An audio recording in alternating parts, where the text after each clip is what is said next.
Welcome to the Launch to Impact Leadership Podcast. My name is Dr. Keena, a leadership development coach, author, and former nonprofit administrator.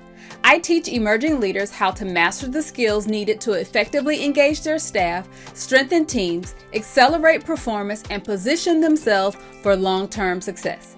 Now, before we get started, be sure to tap that follow button right now because practical leadership insights are waiting for you in every episode. I want you to think about something. No pressure, but be honest. If a leadership opportunity opened up today, would you be ready? Not eventually, not when you get one more certification, not after a little bit more experience. I mean today. Would you be ready today? This reflection is important because leadership opportunities don't always arrive when we feel ready. Leadership opportunities arrive when an organization has a need, and usually after some identified process, the opportunity arises when the organization chooses the person who has been quietly preparing. Most people think being prepared means having the right resume, but leadership preparedness is less about what you've done and more about who you are becoming. Prepared leaders build capacity in advance.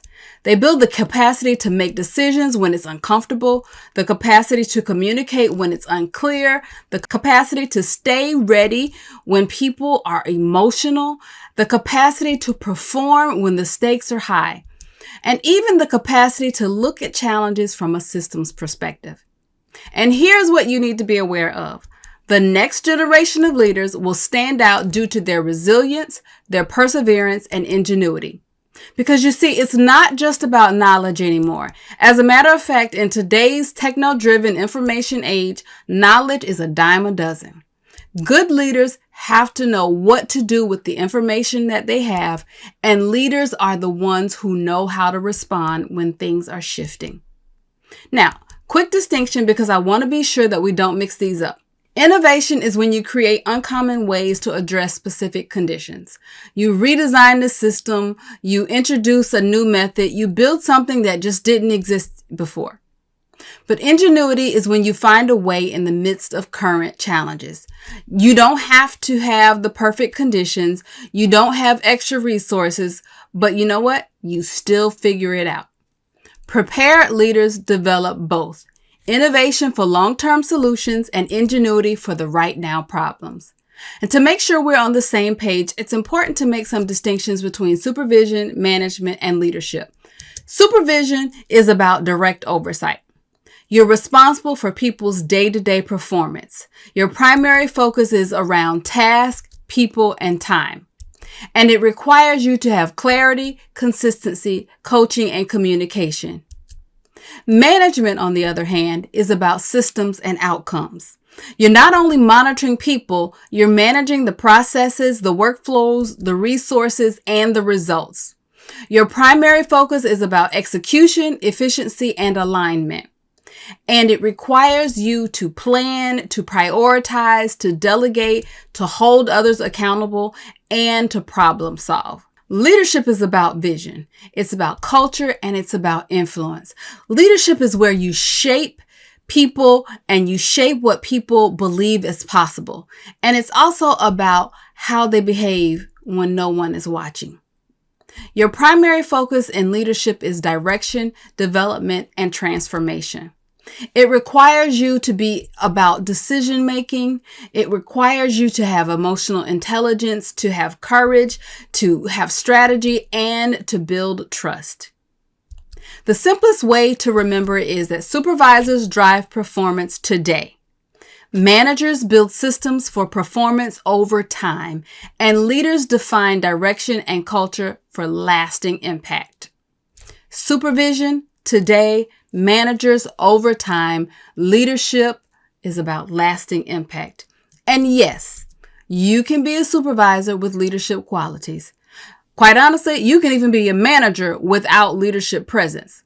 You see, your title doesn't determine your leadership, your impact does. And sometimes you may have a position that requires you to navigate between any mix of these roles. You see, the distinctions in leadership development are clear, but unfortunately, Many organizations do not have the privilege of having such distinctions in the way that they operate. And the org structure requires that you have a little bit of leadership and a little bit of management and maybe even a little bit of supervision or some combination of those three. But if you're interested in becoming a new leader, what I want you to think about is this. Your first step is to shift from being the best doer to becoming a developer. And you can do this by building your credibility and doing what you say you'll do every single time. And as I say all the time, for some reason you can't do what you said you were going to do, then say that. Hold that thought for a second. Would you do me a favor and share a screenshot or a post of this episode on your social media accounts and then tag me? I'd love to celebrate your leadership journey with you. Let's hop back in. You also want to practice the hard conversations early.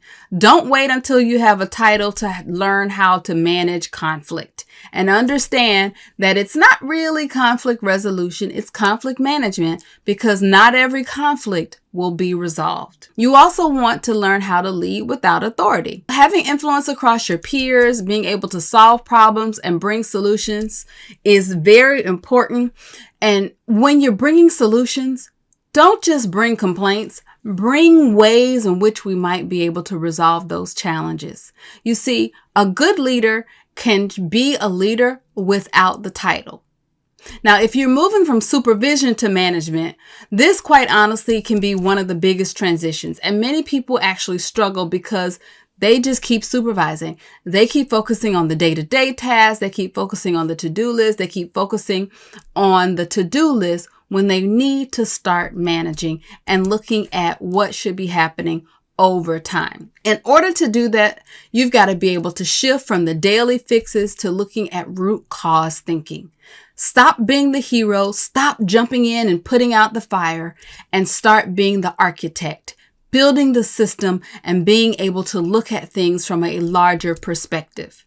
You want to shift from giving repetitive directions to building systems, creating the workflows that people can follow without you having to give constant reminders. You want people to be self-driven and self-motivated.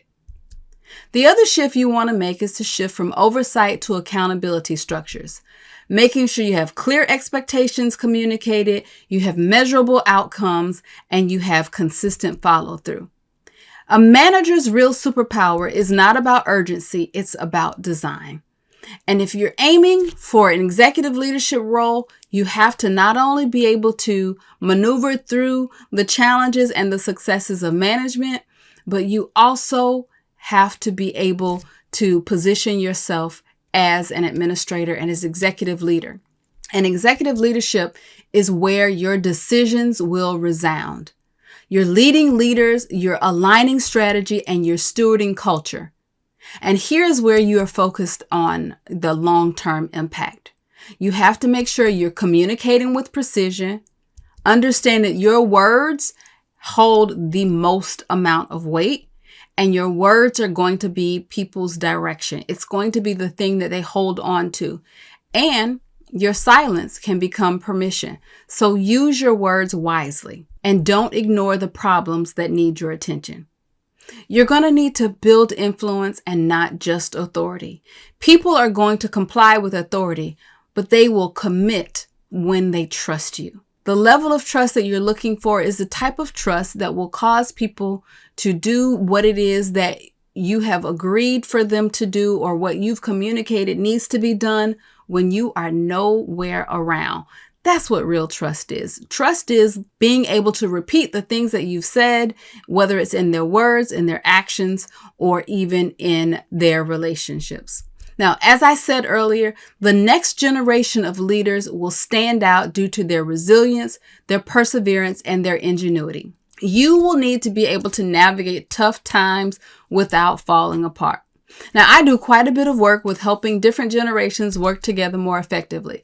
And one of the consistent challenges that I have seen in working primarily with Gen Z and some millennials is the way that they fold at the sight of any challenge. One of my colleagues actually says, these younger staff, they seem to lack mental stamina. And I don't know, whether it's stamina or resilience, you have to be able to recover and keep moving forward without having resentment or without seeking revenge. You need to have the type of perseverance that allows you the ability to stay consistent when the results aren't immediate. And last, but certainly not least, is ingenuity. Resilience is going to keep you from folding. Perseverance is going to keep you consistent, but ingenuity is going to keep you relevant. Ingenuity is about finding a way to make things happen in the midst of your current challenges. Not waiting for perfect conditions, not waiting for the budget to change in your favor, not waiting for more staff. Prepared leaders don't just ask, why isn't this working? They ask, how do we make this work with what we have? And when needed, prepared leaders also innovate. They create uncommon ways to address specific conditions. They redesign, they improve, they modernize. That's how you become next. So here's my question for you as we close. Are you preparing for the opportunity you want, or are you waiting for someone else to decide you're ready? If you're serious about becoming the kind of leader opportunities look for, I want you to take my leadership launch assessment. It will help you identify where you're strong, where you're stuck, and it will give you a list of leadership competencies that will help you to prepare for your next role. Click the link in the show notes so you can take the assessment and let me know what questions or challenges you might have. Thank you for listening to the Launch to Impact Leadership Podcast. I'm grateful you spent this time with me today. Now, if you're ready for tools, coaching, or community to accelerate your success, visit me at www.launchtoimpact.org. My name is Dr. Keena, and until next time, keep learning, keep growing, and keep building momentum. Take care.